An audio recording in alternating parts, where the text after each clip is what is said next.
You know the story. December 1st, 1955. Rosa Parks, tired after a long day's work, refuses to give up her seat on a bus in Montgomery, Alabama.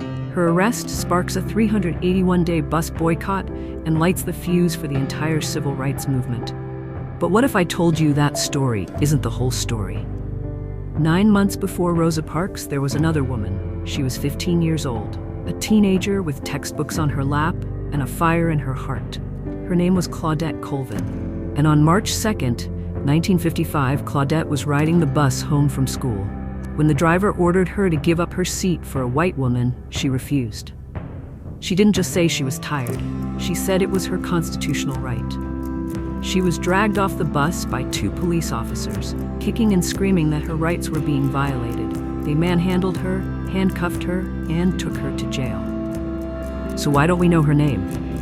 This is where the story gets real, and where we see the difficult strategic choices behind a revolution.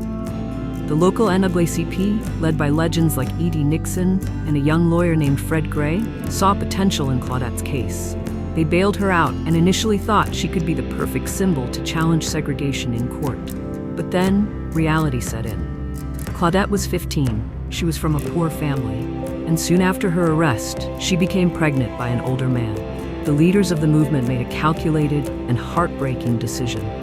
In the 1950s, they feared the conservative white establishment and even their own community wouldn't rally behind an unmarried pregnant teenager.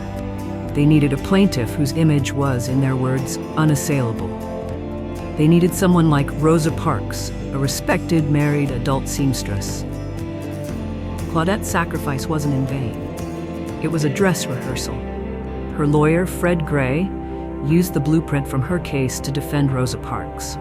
And crucially, Claudette bravely agreed to become one of the 4 key plaintiffs in the Browder v. Gale case, the actual federal lawsuit that went all the way to the Supreme Court and legally ended bus segregation in Alabama. While the boycott created public pressure, it was this lawsuit, powered by Claudette's testimony, that changed the law. The story of Claudette Colvin isn't just a footnote, it's a lesson in how movements are really built. Not by one perfect hero, but by a chorus of voices, by the brave and the unconventional, by strategic minds making tough calls in the background, and by the quiet courage of those who step up first, even if history doesn't immediately remember their name.